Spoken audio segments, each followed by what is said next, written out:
Should be able to hear now. There we go. Can you hear me now? Okay. Yeah, I can hear you. Can you hear me okay? Yeah, you're good now. Brilliant. Brilliant. Excellent.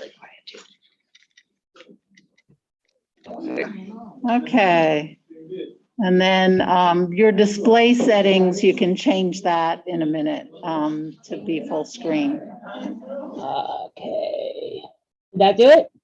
Yeah, where it says swap, view, and present. Yeah, now you're full. Perfect.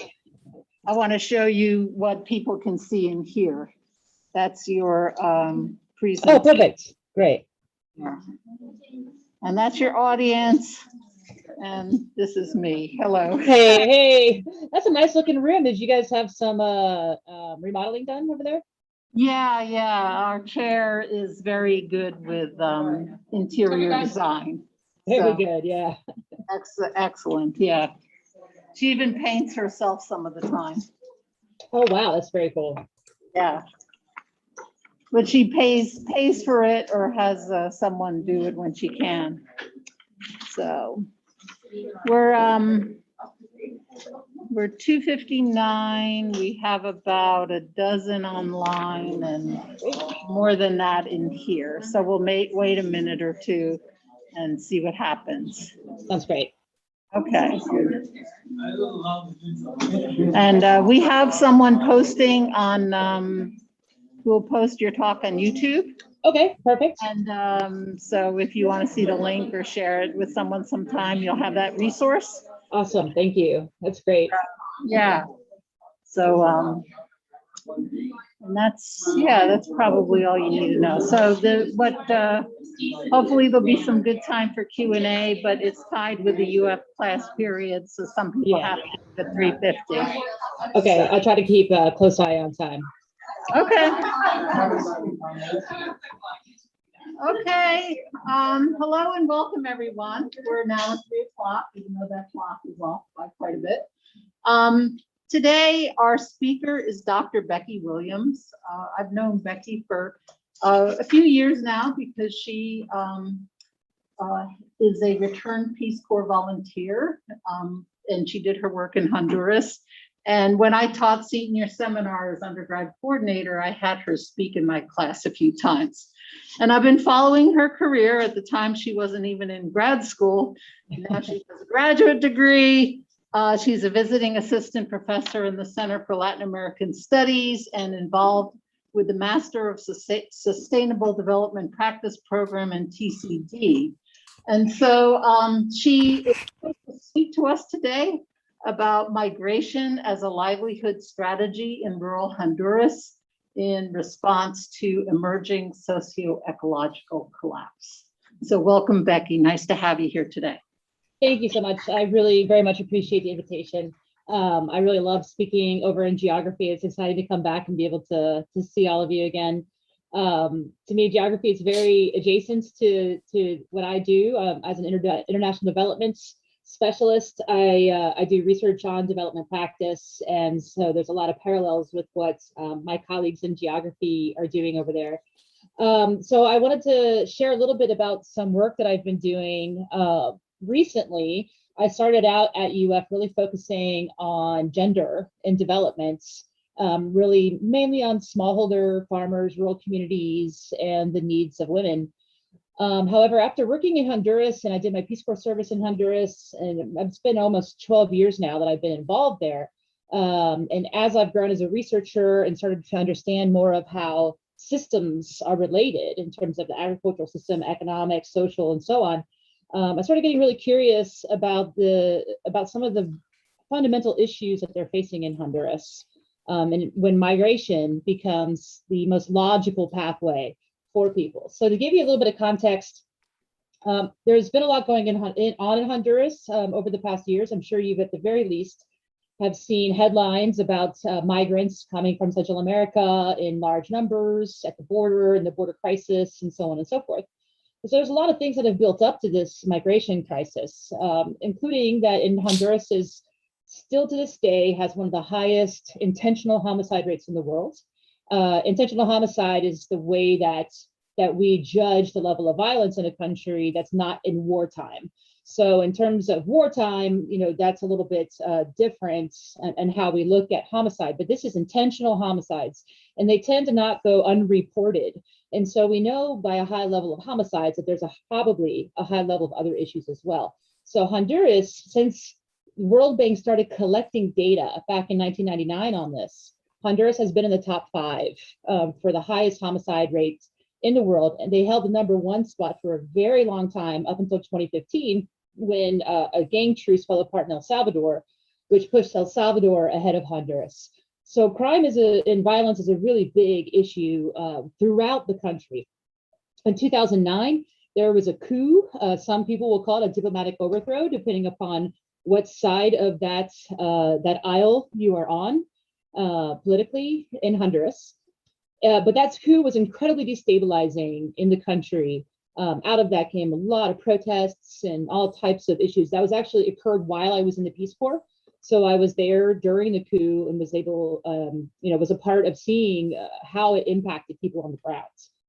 Then we started around 2014 with this migration crisis, right?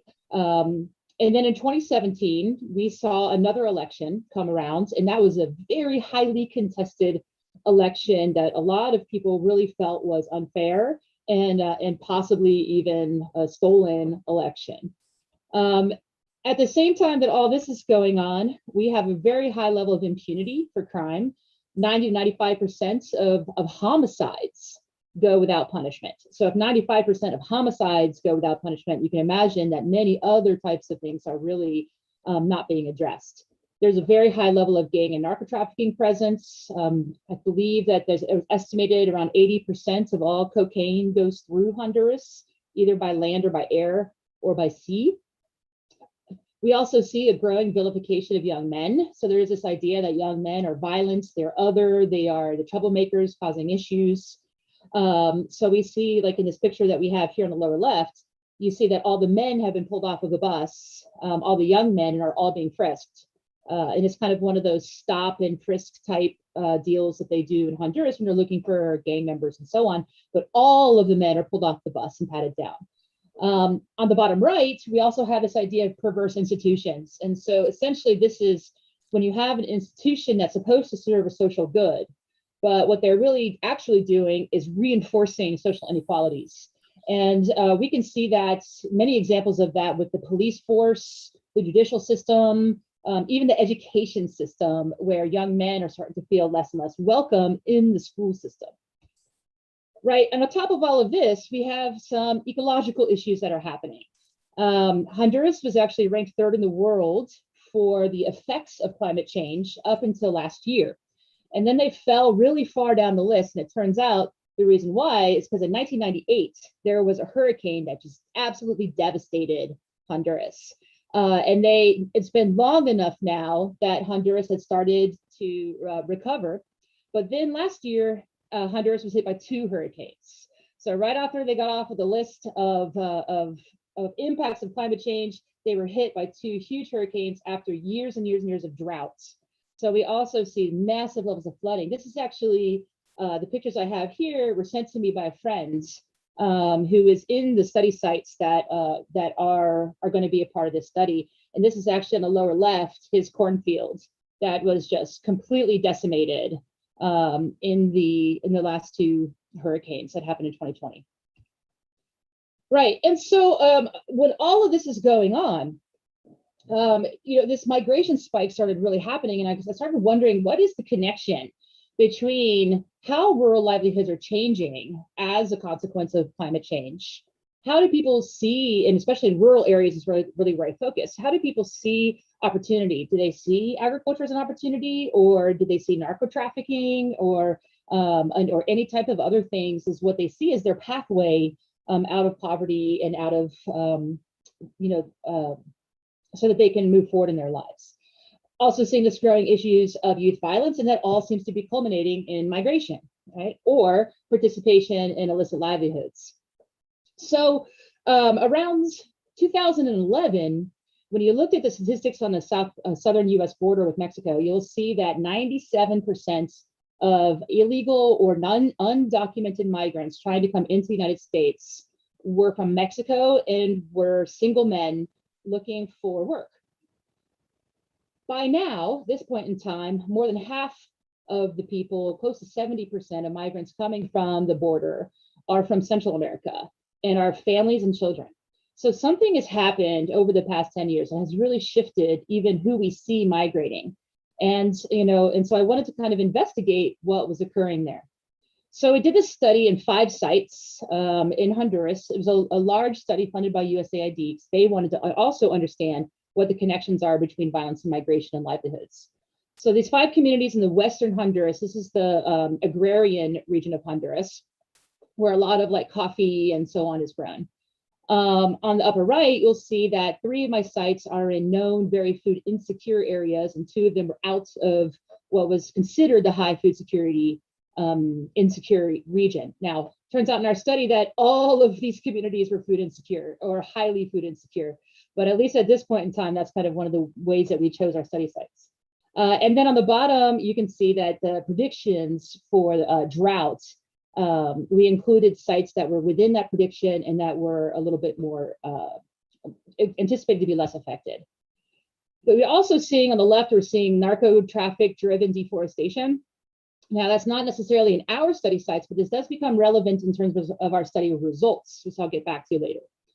On the upper right, we see the known trafficking routes, and we're talking about narco trafficking as well as human and other forms of trafficking. And then on the bottom right, we see where there's known levels of high migration. So these are people who were returned from the border to Honduras and where they hail from. Now you can see that most of the areas are cities, right? There's big Tegucigalpa, San Pedro Sula, those are really big cities. But there's very little understood about what's driving migration out of the rural areas and how big of an issue it actually is. So what we did was 667 household surveys across 5 communities, rural communities. Actually, pardon me, 5 municipalities, 12 communities. We did 4,300-ish surveys with students in the school system. And we captured from 6th grade all the way through the end of school. So our age was around 10 years old to about 27 years old. And we included 6th grade, even though they were only 10 years old. They're really kind of little. It was kind of, I felt really bad sometimes, but we wanted to be sure that we captured them because there's a high level of dropout between 6th grade and 7th grade. And so we wanted to be sure that we were including people who were going to be lost to the school system after the 6th grade year. We did a lot of qualitative measures as well. I'm a big mixed methods person, so I really enjoy qualitative methods. So we did 98 peer interviews, which was kids interviewing other kids. We would train them, give them a microphone, and let them go interview each other. 13 focus groups and around 42 key informant interviews. And there was a wide array of variables that we were looking at because we wanted to understand a systems level of what's going on. So not just what's driving migration, but how are all these other systems interacting to cause migration? So we're looking at agriculture, food insecurity, economics, perception of family and friends and community and security. So there was a lot of different things that we were looking at. So on the household survey, we ended up with around 30 or 82 distinct variables and 33 in the school-based surveys. So for data analysis, we did the usual statistical analyses as well as qualitative analyses. And then a colleague of mine, I hired to do the actual statistical modeling. That's not one of my strengths. And so he came in to help me with that. And in the long term, we want to overlay our GIS climate data over the results that we got, but unfortunately, we haven't gotten there yet. I was hoping I could in time to share with you today, but maybe another time. So what is going on? So what we're seeing happening is in our rural households, at least 1 in every 4 households has had at least one person migrate in the past year from when we asked the question. So 25% of households have had somebody migrate. Now, Marcala has a statistically lower rate of migration, and we suspect as we go on through the study, that's because they are a large coffee producer with really well-organized cooperatives. And we think that that's actually a protective factor against migration. Whereas in these other areas, even when they are growing coffee, the cooperative system has collapsed because of trust and so on. And so we don't see as much security in terms of that collective agriculture. Same thing in the school system. We found that 30% of the kids out of 4,500 kids who said that at least one person has migrated out of their households. Again, Marcala is statistically a little bit lower than the other areas. Now, when we asked why people were migrating, they largely, in both the household and the school survey, they pointed to a lack of jobs, poverty, poor working conditions. So 47% of households and 93% of the school students said that that's why people are migrating out of their families. When we started digging into that, what we found was that the households really perceive that there are no opportunities on or off farm. And this was kind of interesting to us because 48% of our rural households who are largely dependent on agriculture, half of them say that there are no opportunities in agriculture. But they also say there's virtually nothing outside of agriculture. So you see combined low and none, we have what, 97% of households say there's nothing off of the farm. On the school survey, on the other hand, we see a little bit more of a perception that there's livelihood opportunities, but it's still pretty low. So 30% of the students feel like there just are no jobs out there on farm, and close to 50% say there's none or low opportunities off farm. So it's really not a very good perception of what is even available in terms of livelihoods. Now, related to that, we asked about the ability to acquire employment after you go to school. So if you go to school, can you get a job? And again, 90% of our household respondents, or excuse me, yes, 90% of our household respondents said no, you can't get a job, even after you finish primary school, and it drops to 64% after you graduate from 12th grade, but still 64% of people think you can't get a job after you graduate from high school. And as we see over time, the people who are saying that you don't have enough education goes down, and the people who are saying there's just no jobs available is going up. So there's this sense that there's just no work out there. And we're seeing unfortunately, some really negative implications from this. So, this is one of my key informants who basically says, I went to school and finished, but I can't get a job because I still have all the duties I have to do at home, taking care of the family. There aren't jobs that girls can work at because they still have to do everything else. So here we see some real gender implications of when girls are going to school, but when they finish school, they feel like they're still stuck in their normative responsibilities. So they don't actually have the time to get any type of other job. And of course, short-term labor is even more scarce in the rural areas, unless it's in agriculture, doing something like picking crops or during the harvest and so on. So we're also seeing even more alarming is what we're seeing with young men. And so in this particular case, we're seeing, hey, we're looking around here and seeing that guy finished. So those guys over there, but they can't get jobs. They all went to school for nothing. We might as well work in the campo or find some other source, because then at least we'll have money in our pockets today. And what we're seeing is that by and large, young men are dropping out of the school system. And you can see this across the world, but in Honduras, we're seeing an even higher numbers than you would expect. So at the tertiary level, nearly 75% of people who are in university are girls.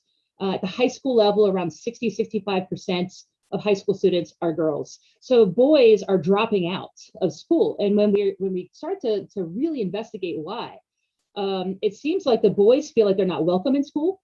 They feel like there's no point to it because nobody can get a job anyway.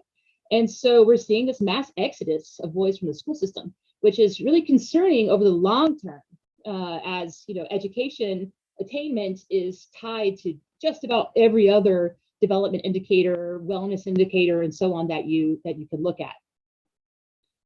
So going on, we asked them, they also brought up this idea of gangs and narco traffickers. Now, this is one of the things that we really wanted to know, like, are gangs and narco traffickers influencing why people are leaving rural Honduras? And again, this is one of the things that many people will bring out and say, people are leaving Honduras because it's so dangerous, right? So is that true?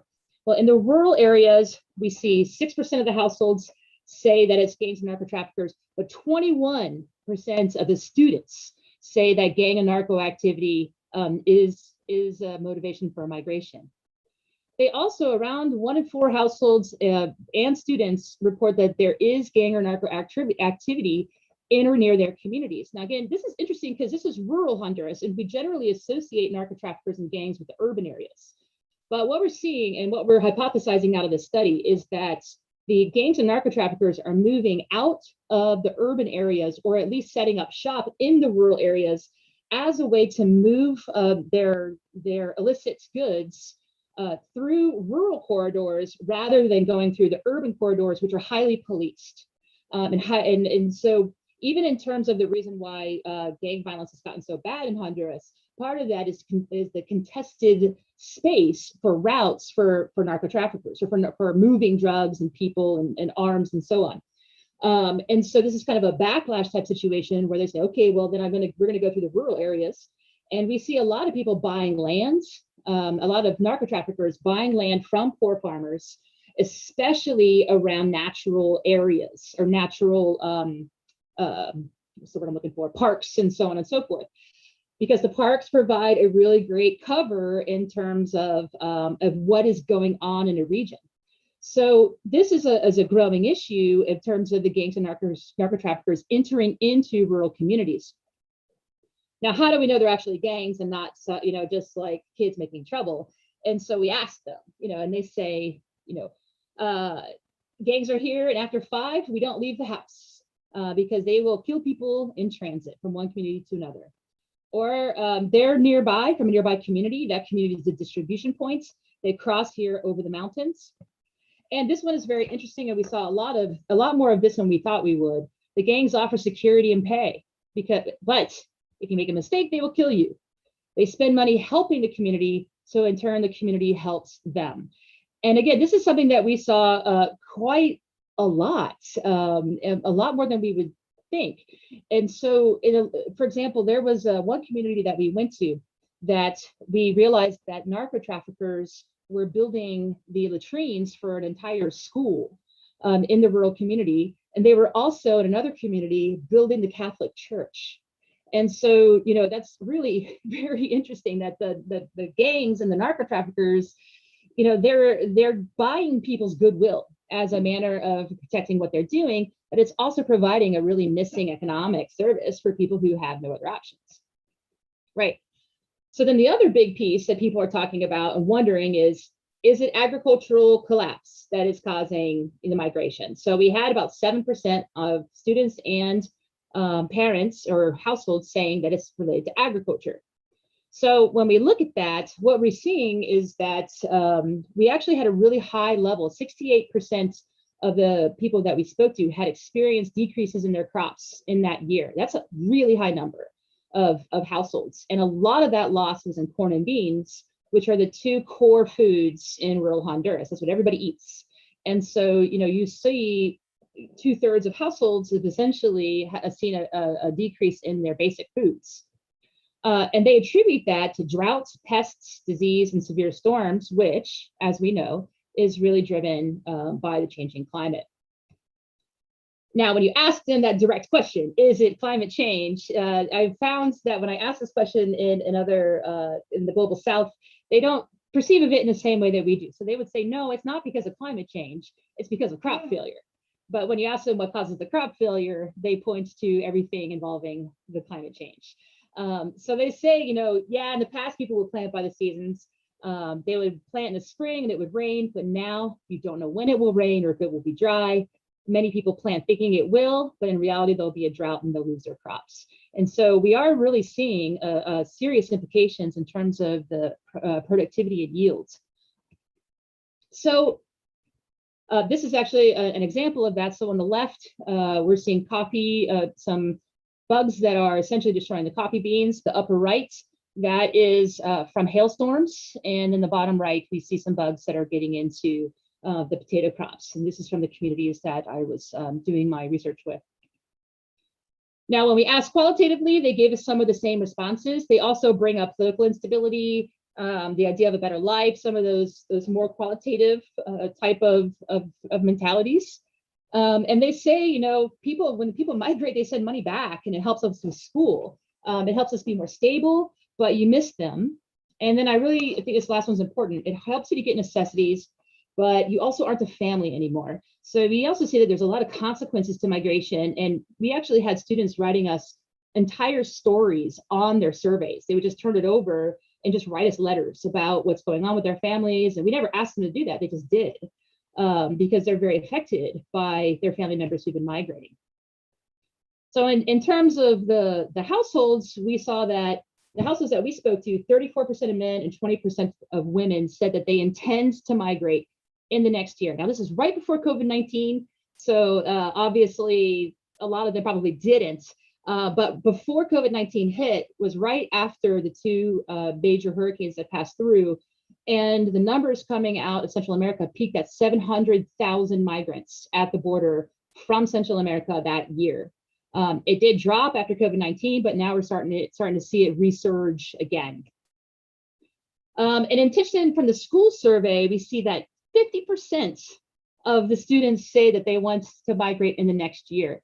Now, of course, we have 10-year-olds in there, so like we broke it out by age, and what we see is that that number dramatically jumps at 16. So at 16 and 19 years old, you see 70% of students are saying they intend to migrate and leave Honduras within the next year.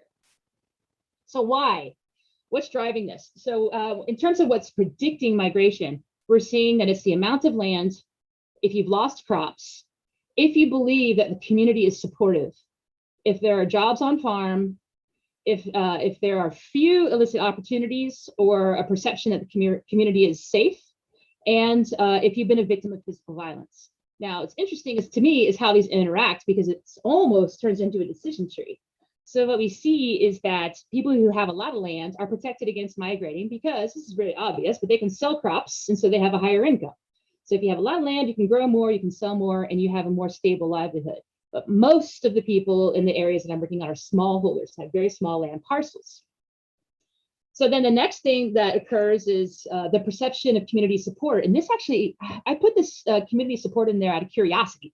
You know, okay, I want to see how systems of support help or don't in terms of migration. And I really thought that it was going to be family and friends that kept people in Honduras. And it really turns out it's community.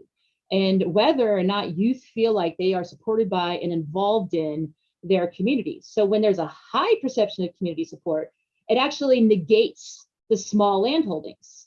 So even if you don't have a lot of land and you can't grow a lot of food, if you are a part of your community, it's going to protect you against migrating. That perception of community support is lower when you've been a victim of violence. It's lower if you think there's a lot of gang and narco trafficking activity in your community, and it is higher if you were a leader in your community.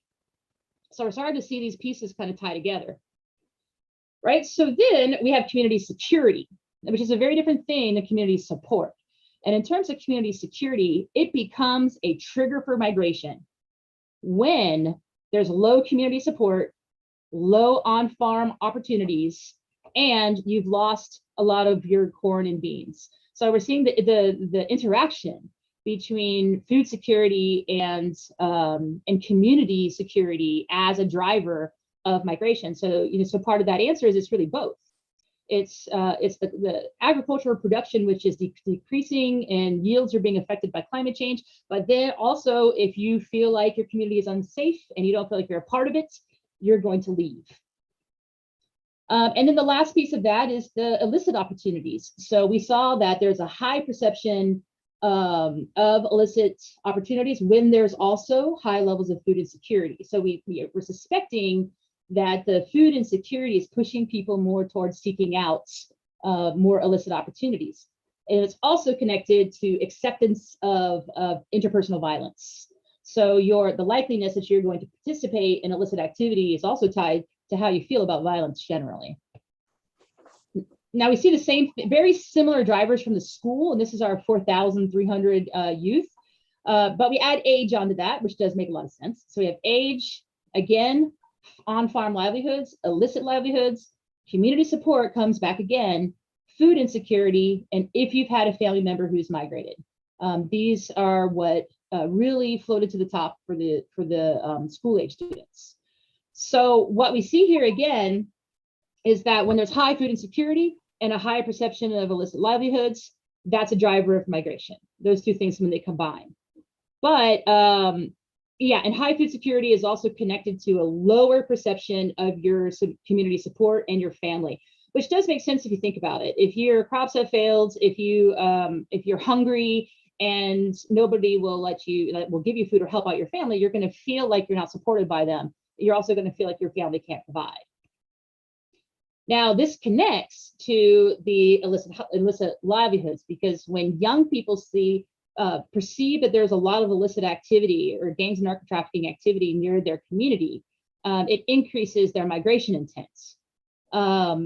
And that is especially true when community support is low. So again, community support can actually be a mitigator of migration, but it can drive migration if it's low. The family member part comes in really with the younger kids. And so if you're younger than, I think it was 13 and a half, you're more likely to say you want to migrate if you already have a family member that's migrated. But interestingly, that doesn't really hold once they get older.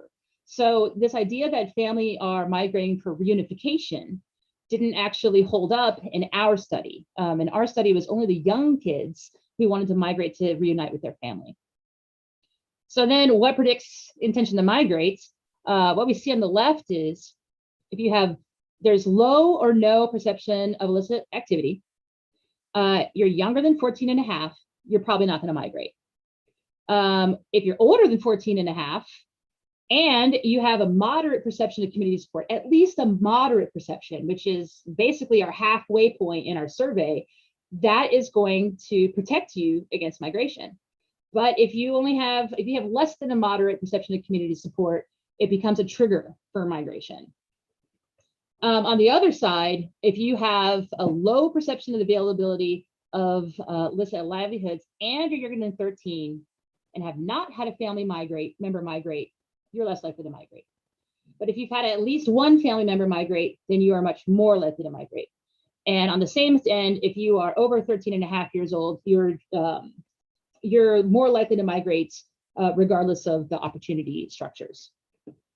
So again, when we ask them why they feel like people are migrating, what the consequences of, it's really interesting how many of them had a negative view of migration.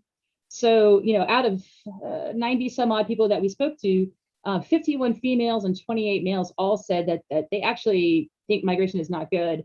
And it's because of it's so dangerous, and they know that it's dangerous. They know that there's a low chance of success and a high chance of being harmed. There's a high emotional cost. The people do not want to be separated from their families. And they also say when you are separated from your family, you end up with a lack of guidance and a lack of parental support. Around 23 people said they had both negative and positive viewpoints, kind of like a mixed feelings about it. And out of all of these students, only 19 of them really thought like migration is going to is a way to solve these issues. And this really spoke to me, this particular student who says, in my community, there have been a lot of people who have gone or migrated because there isn't enough work. The lack of work is affecting us because sometimes we sit and think about how we're going to move our family forward. And it's frustrating that the best option is to migrate to other countries to find the American dream. But the truth is that we don't know if they're going to return. And there are many cases when people return dead. Nobody knows if one day they will come back or if they will leave our homes and simply never return. So again, in terms of migration mitigation, when we asked the youth, like what would help with that, they pointed to the obvious economic opportunities. They also interestingly pointed to parenting skills and the relationship with parents, especially the way that parents interact with young boys. So there is this mentality, and actually I've had a lot of interesting conversations with Honduran fathers who basically say, we don't talk to our kids. That's the mother's job. We just basically stay out of it. But we really need to start, interacting with them. And that seems to be part of what's driving this sense of community support and family support. And the young people are very aware that that needs to improve. The other interesting thing was they pointed to education, which again, that is one of the alarming things to me, that they're pointing to education as a mitigator of migration. But what we are seeing is that because men have lost faith in the school system, that it's actually more of a driver of migration. The lack of education or lack of opportunities and the feeling that they don't belong. So this is actually just a schematic of all these different variables and how they relate to each other. Don't worry, I'm not going to go through it. But just so you can see that all of these different drivers or all these different systems level view of what is occurring, they are all interrelated. And so I feel like it's very important as we're trying to unpack and understand what's driving migration and other really complex, socio-ecological issues or challenges, that we look beyond our siloed fields. If we specialize in agriculture or health or whatever the case may be, and start looking at more broadly across multiple different fields to see how these different factors are interplaying to result in some of these big challenges that we're seeing. So it's not just agriculture or crop failure or just violence and narco trafficking or just family reunification, but how all of those things actually combine and interplay with one another. So let me check time. Yeah, I've got 15 minutes. So I'm going to go ahead and stop. I could talk about potential ways of reducing migration, but I think that this is probably a good place to stop to open it up for questions. So this was a USAID funded project. It was also through partners at Virginia Tech. And yeah, from there, I will leave it to questions.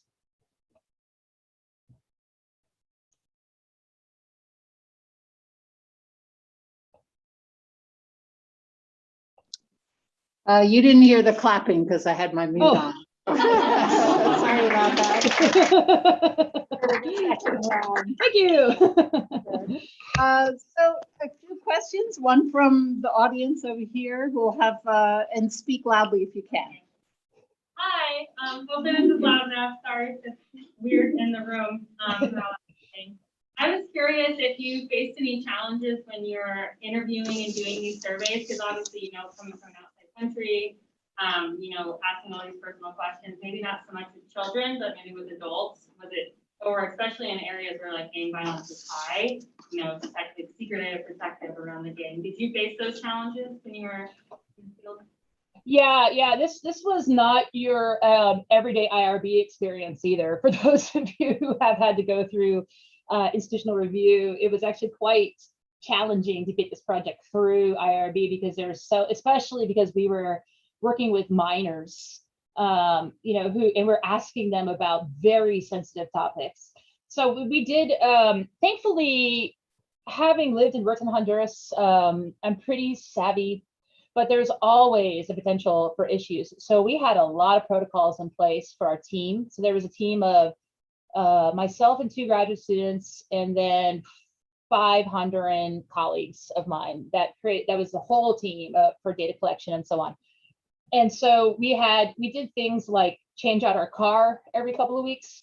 We didn't stay in one place for very long. As a matter of fact, sometimes we would go to a community, spend a few days, and then leave, and then come back a few months later to finish up, just to try to be really cautious about being too long in one place because of the nature of the questions that we were asking. Now, we also made sure that we didn't ask the direct question. Everything that we asked in terms of interviewing and stuff was like tell me a story about someone you know who.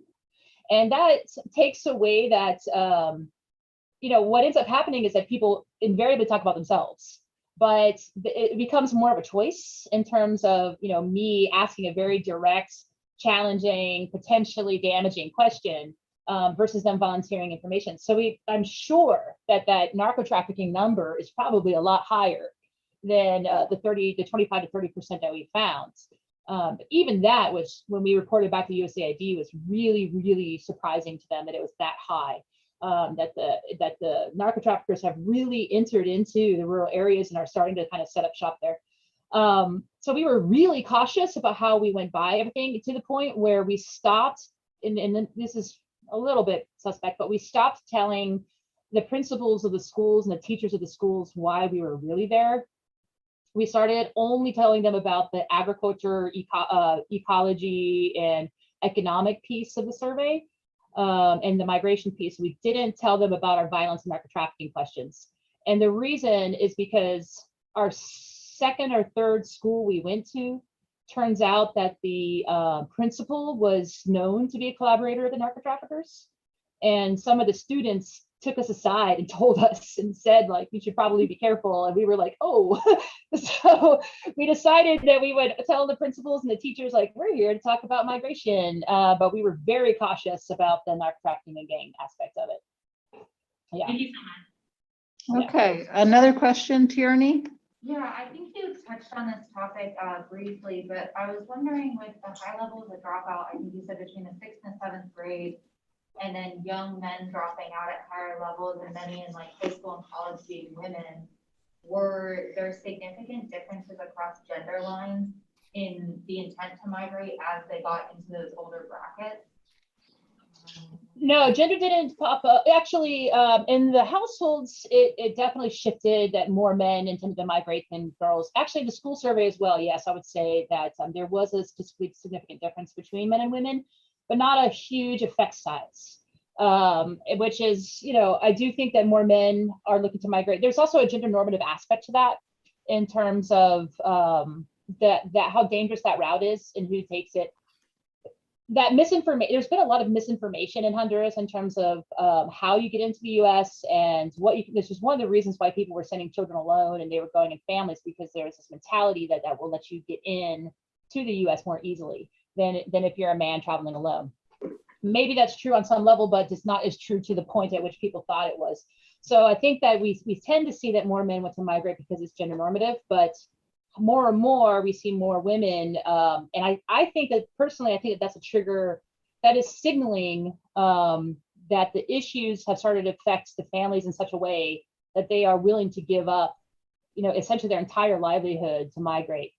So yeah, the boys do tend to want to migrate more than the girls do, but in the school age kids, there's still a lot of girls that are also planning on migrating. And what's also interesting is that the girls tend to want to go to Spain.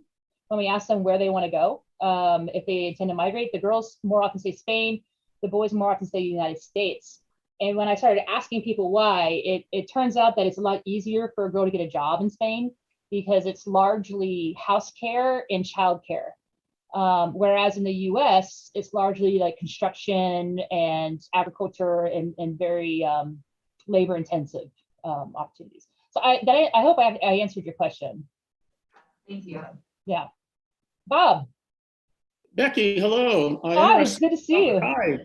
Yeah, a couple questions, or maybe one question with a couple of parts. I'm thinking of Kendra McSweeney's work on Honduras, and she talks about a narco-bourgeoisie, which is basically a buy-in on part of the cartels and criminal organizations into legitimate parts of the economy, and also they're buying up a lot of land. And it reflects something I guess I would refer to as a globalization of these criminal organizations. And in our work in Mexico, we picked up something quite similar. And I'm wondering, have you had a chance to think about it, or have you documented it? The extent to which the cartels that are active in Honduras are Colombian or Mexican or American? How globalized is it there?